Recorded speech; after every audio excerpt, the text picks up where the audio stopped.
Hello, my beautiful baddies. Welcome back to yet another episode of Your Inner Baddie Speaking. We're back with the love letter collection today. And this one is for all my people who have trouble letting go. This is for anyone who is held on to something that wasn't meant for them, held on to a relationship, a friendship, maybe even items. I mean, hey, I grew up with my mom watching Hoarders, so I am very familiar with people holding on to objects way too long. I have even been guilty of it. Like, I swear to God, it is so hard for me, especially with clothes. I will buy so many new ones, but I have such trouble letting them go because I'm like, well, what if this comes back in style? Or what if I want to wear this again? And you know, they say like, oh, you haven't noticed it in your closet. False. Because one time I had this purple dress with these like little beads on it at like the stomach area and then like at the bottom portion of it. And it was so fucking cute. Such a cute dress. But I hadn't worn it in a while, right? Like maybe I'd worn it too much. I just decided like, I haven't worn it in a bit. So I finally decided to let go of it, right? Finally decided like, hey, it's time. It's time to part with it. And I donated it with a bunch of other stuff, right? I kid you not, like 2 months later, I was looking for that dress to wear. And I was like, oh my God, that's right. I got rid of it. So I get it. It can be very tough to let go of things. And I have definitely struggled with it. So if you have struggled with letting go of things, whether they be objects, material things, or people in your life, this one's for you. This love letter is made for you because it takes a special kind of training in your like mentality to help yourself be able to let go of things. And I'll tell you what kind of helped me flip the script with it. It might be different for you. Letting go might feel different for you. It might be different for you. However, there's one thing that remains the same. Letting go can be difficult, especially when you're healing, because as you're working through your shit, right? You're already having to let go of a lot of things personally. You're having to let go of habits. You're having to let go of mindsets. You're having to let go of a lot of things inward so that you can move forward, so that you can let your inner baddie out, so that you can let your confidence shine through, right? And that's a lot of work right in itself, like letting go of those things. That's a fucking lot. And I will say, like, at every stage of healing that I've ever been in, I've never been like, oh, this is easy. So letting go clearly is not, it ain't easy for me, whether it be personally or externally. But when you're healing and you're letting go of those beliefs, those things that are keeping you trapped where you are, it can also be hard to come to terms, honestly, with the fact that you have to let that shit go. And then you might also need to let go of external things too. It seems like, oh my God, that's so much. That's becoming like a mountain of things that I have to let go of. And I just don't want to do it anymore, right? Like, I want to be able to look around and say, or see things that are familiar. And it's that familiarity that really draws you in. It's what's comfortable. It's what you're used to. And it's hard to let go of that. Same thing with the habits, right? So I could understand how letting go of things when you're healing is difficult. It just feels like the list keeps growing. It doesn't get shorter. It keeps growing, because as you work through a lot of your inner work and then you start to work on the external stuff, you start to realize more and more what you want to tolerate, what you want to invite into your life, what you want around your energy, what you think deserves your energy.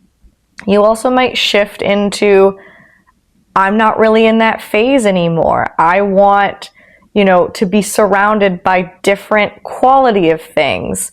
And that can look different for everybody. But that list kind of keeps adding as you're like, okay, well, I needed to get rid of this habit.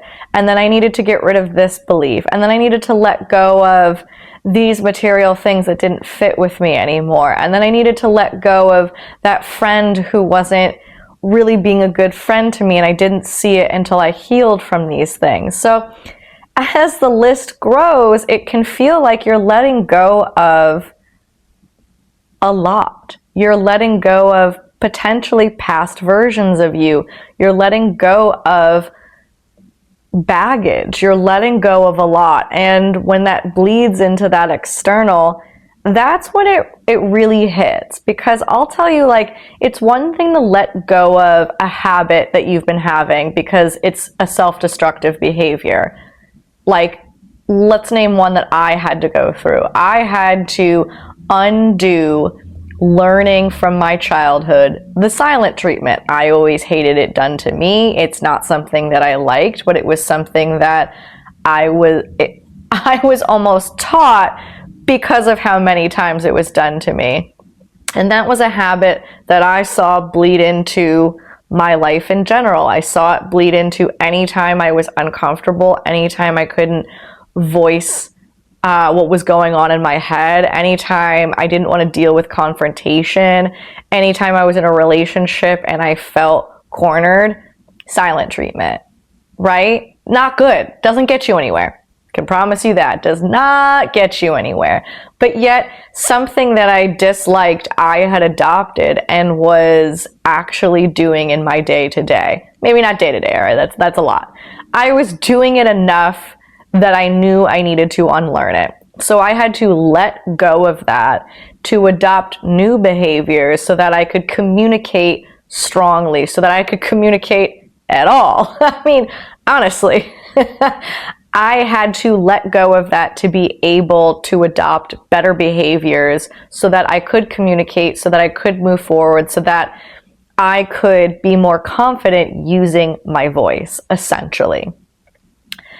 Then when you bleed over into like an actual person or an actual thing that you have held on to, that has been a part of your world, it's familiar, it's comfortable, right? You've already let go of a habit. That seems easier because it's like it's between you and yourself. Like, yeah, the habit might take form with other people involved, but at the end of the day, like, you have control over it. You kind of understand that it's not what you want to be doing. Like, I knew some of the behaviors. Some of them I really had to understand that those behaviors were developed in a time of survival. And because I'm not in survival mode, I don't need them anymore. They weren't necessarily super damaging, but I needed to let go of them because they didn't serve a purpose anymore. My purpose was to live now. It was not to survive. And so it feels a little bit more natural to come to terms with yourself on like, okay, I'm doing something that I know is not right for me and I need to change it. But when it comes especially to people, that's like a whole added element of, you have memories with this person. You have obviously something made you gravitate towards this person. Something within you wanted to be around this person. You've built some sort of relationship with this person, whether it be a friend, whether it be an actual relationship, whether it be a family member. You have a past with them. And if there's one thing that I have learned with letting go, is that history with someone or something does not mean it should have a future with you. That is so very difficult for me to get through my head, that letting go can mean that you have a lot invested in that person or in that thing. You have a lot that you've put into it. You have a lot of energy you've given it. You have a lot of memories that you've made with it. You have a lot of experience with them. You have a lot that you've done with them. And that right there in and of itself is hard to separate from the fact that maybe they don't align with you. And I'm going to stick with people right now for an example, since I seem to be leaning into that.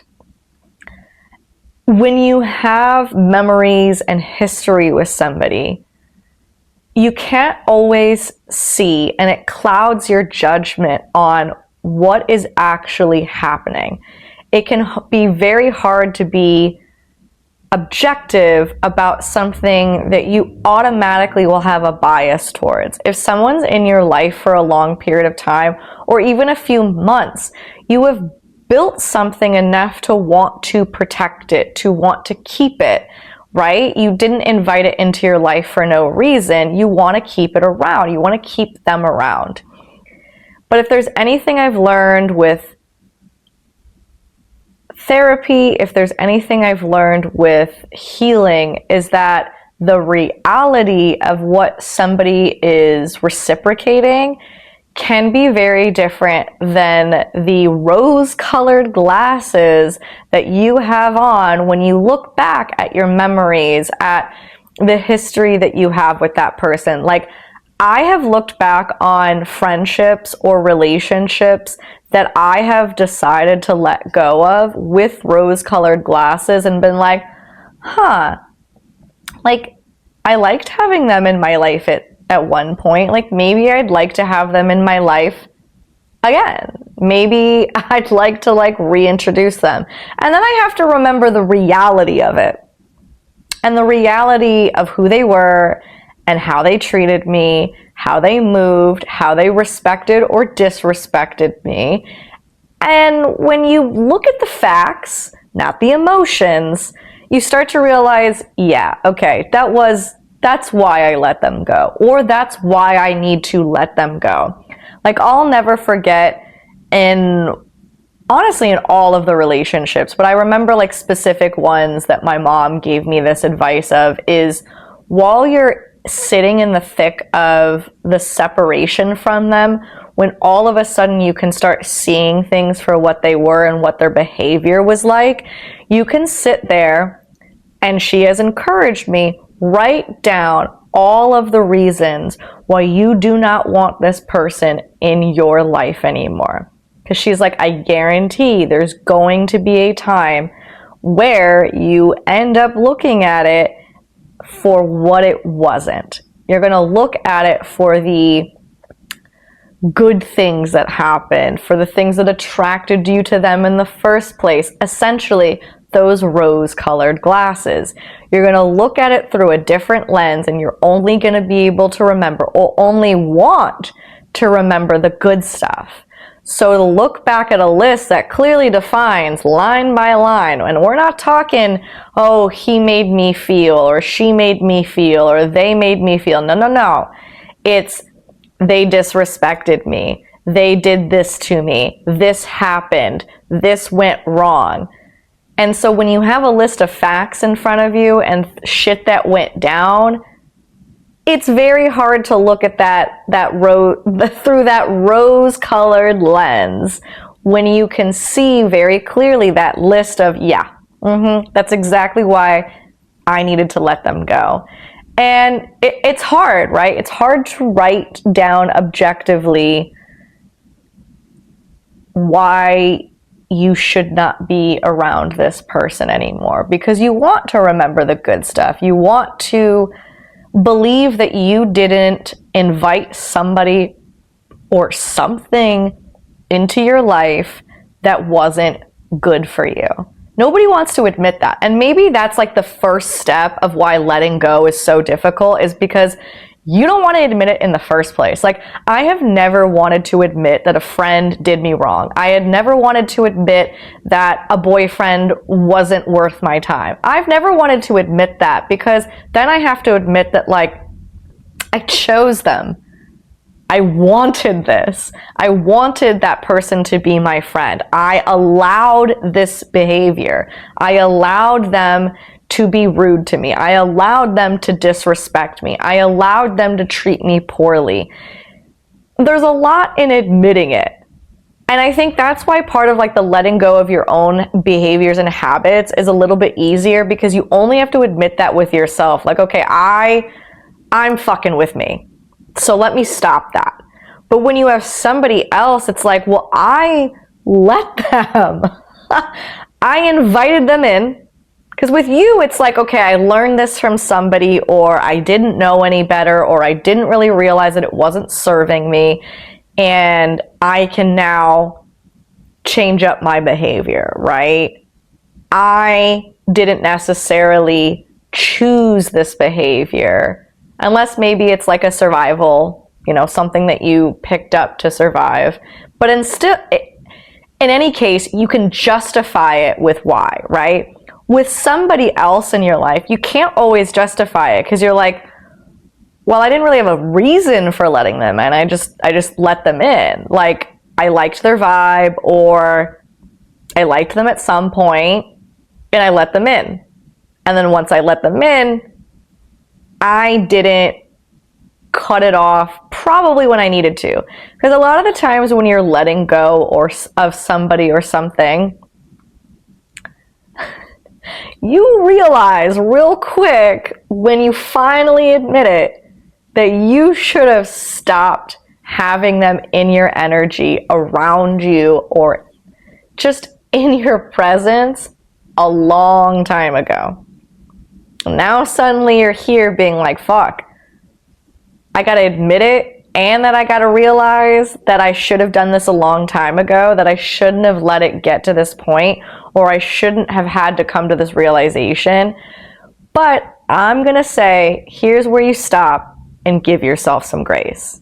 Because as you've healed, you've also put boundaries in place. You've done a lot of this self-reflection, and therefore, when you love yourself more and you put boundaries in place, not only for yourself, you start putting them in place for others. You start realizing who's crossing them.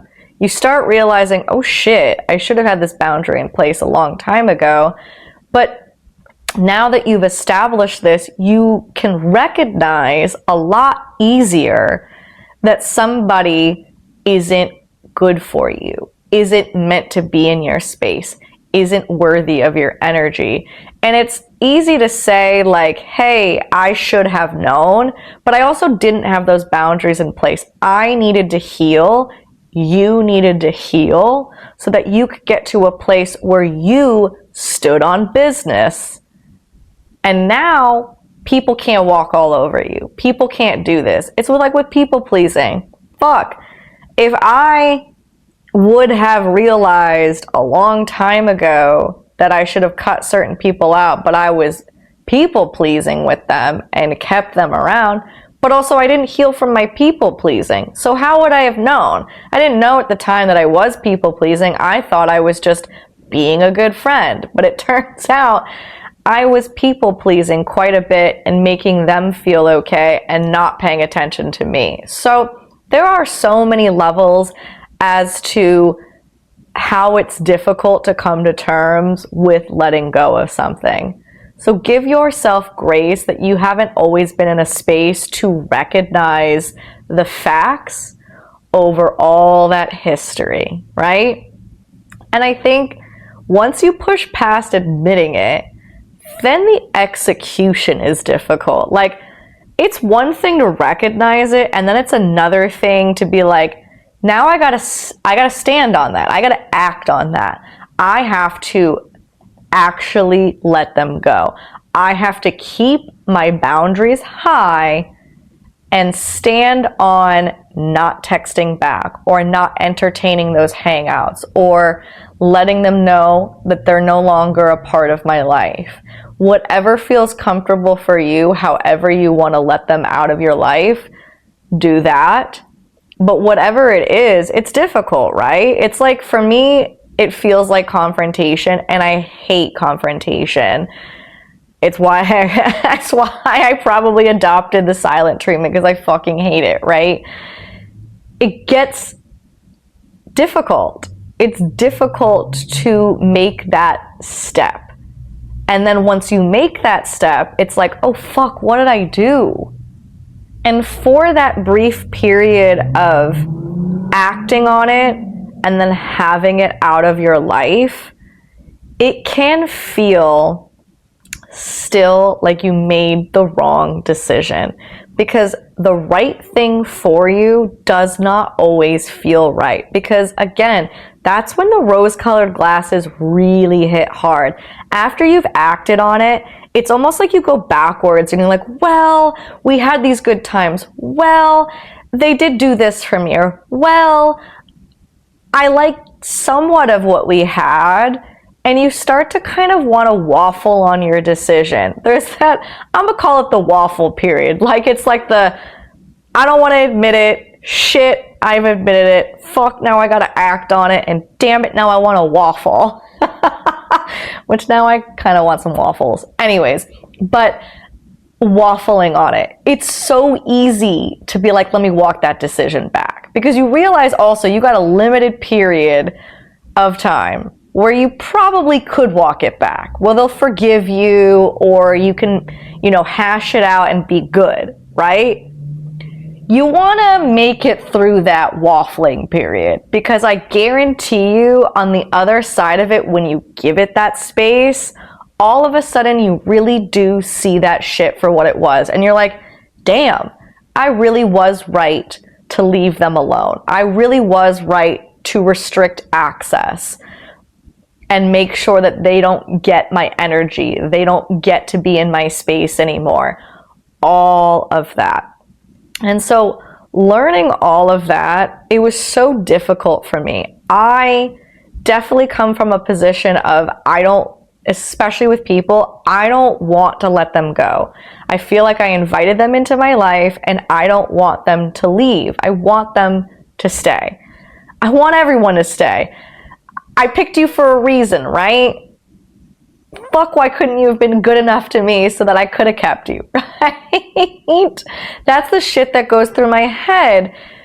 I don't want to let you go. I will look at that history. I will look at that shit. But now that I've done it and I've understood that it makes space for people who are meant for me, for things that are meant for me, it becomes a lot easier. Once you see the reason why you had to let go, so that you could have good friends, so that you could have a good relationship, so that you could have good things in your life, it makes it easier, because now you see the proof.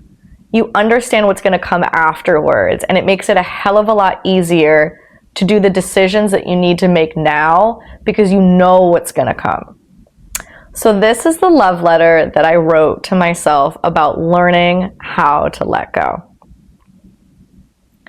I know that letting go, especially if someone that you've let into your life, is the last thing you ever want to do. You grew up watching people who were in your life abandon you, and the idea of doing that to someone else hurt you to your core. You thought the people you chose to be close to would be good to you. You chose them, after all. You chose to let them into your world, experience your energy, experience your laughter, experience the way that you care for others, experience the way you lift others up, experience the way you let your walls down. But not everyone is meant to stay in your space. Not everyone deserves access to your energy. But still, knowing a person isn't good for you and letting them go are two very different things in your mind. Something you've had to work against, like an uphill battle to understand they are one in the same. Somewhere along the way, though, it clicked. The people and the things you were letting go of weren't losses. You weren't losing anything. You were making room for what is meant to be in your life, making space for new people who would care for you in ways you didn't imagine, laugh with you in times of joy, and get you to laugh in times of pain. Above all, they showed you why you needed to make space in the first place. Because letting go was a choice you needed to make, and when you allowed it, you also allowed for change. Good change. So now when you feel like it's time to let go of something, you're not afraid anymore. You're ready.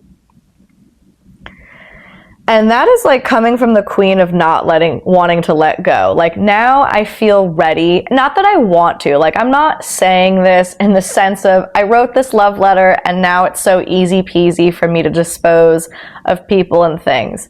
No.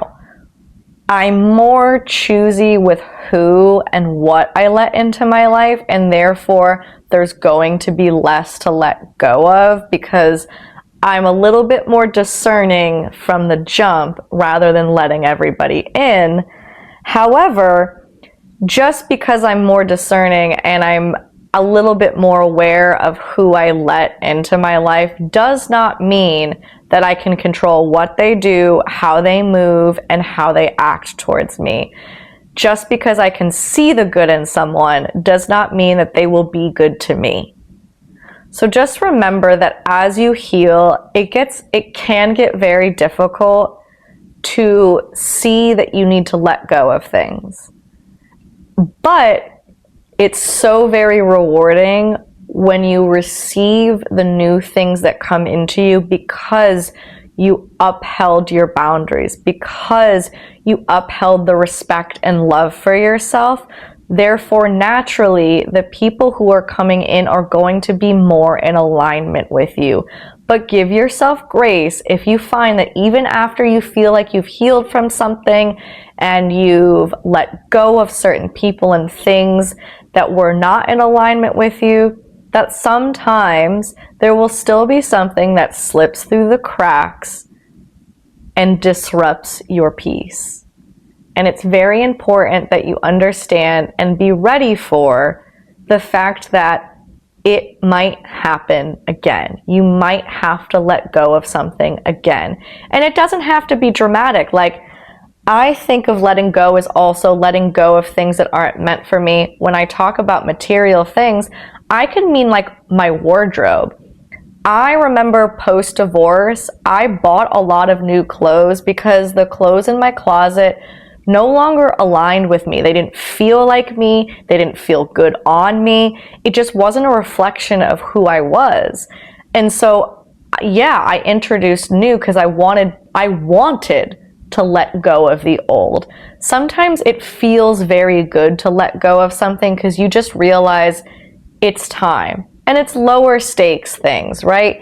Getting to a place where you're letting go of a person in your life, that's way more high stakes.